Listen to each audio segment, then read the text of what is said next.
Élections municipales et législatives 2026, le MRC face à la machine RDPC et aux institutions, une opposition à l'épreuve du système. À moins d'un an des élections législatives et municipales prévues en 2026, le Mouvement pour la Renaissance du Cameroun se présente comme le principal parti de l'opposition, capable de défier la dominance de longue date du RDPC au Parlement et dans les collectivités locales. Mais face à un appareil politique bien rodé et taillé par des institutions que beaucoup jugent partiales, la bataille s'annonce rude, peut-être décisive pour l'avenir démocratique du pays. Le parti de la flamme au pouvoir, depuis plus de 4 décennies, sous la direction de Paul Biya, a systématiquement dominé les scrutins nationaux et locaux. Lors des dernières élections régionales, le parti au pouvoir a consolidé son contrôle sur la quasi-totalité des conseils régionaux et affiche sa volonté de rafler une large majorité dans les circonscriptions législatives à venir.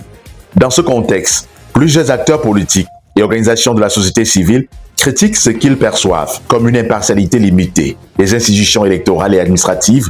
Des organes comme EDECAM, chargés d'organiser des scrutins, sont régulièrement accusés d'être trop proches du pouvoir, notamment dans la validation ou l'invalidation de candidatures.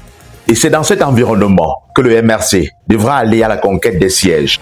Fondé en 2012, le Mouvement pour la Renaissance du Cameroun n'a cessé de croître en visibilité et en soutien populaire. Même si son impact institutionnel reste limité, le parti avait perdu la maigre représentation parlementaire après avoir boycotté les élections de 2020.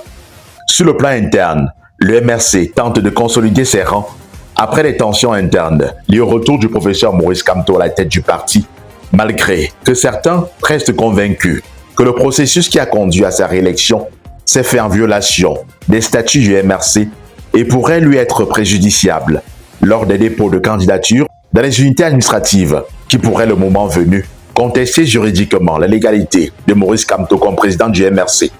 L'exclusion de Maurice Kamto de la présidentielle de 2025 restera à jamais en travers de la gorge des militants de ce parti qui ont toujours considéré cette disqualification de leur leader de plan politique ourdi par le ministère de l'administration territoriale, le Conseil constitutionnel et l'ECAM, de collusion contre leur mouvement.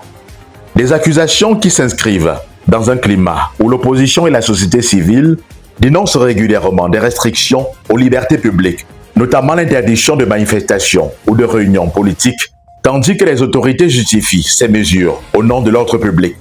Face à cette machine politique bien huilée, le MRC met en avant plusieurs stratégies à l'instar du renforcement de l'unité interne pour éviter que des divisions ne deviennent des leviers juridiques de marginalisation.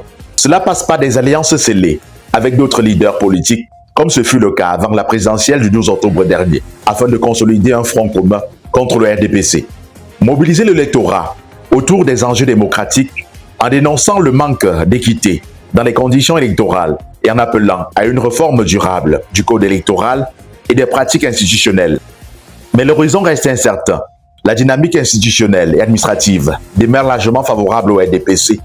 Dans un système où le contrôle des institutions clés peut déterminer l'issue d'un scrutin, le défi pour le MRC est de conjuguer sa vision politique avec une stratégie pragmatique pour obtenir non seulement des sièges, mais aussi la reconnaissance de résultats électoraux crédibles. À quelques mois du grand rendez-vous électoral, le MRC incarne l'espoir d'une opposition organisée et combative, consciente des obstacles structurels qui lui sont opposés. Le défi n'est pas seulement politique, mais aussi institutionnel.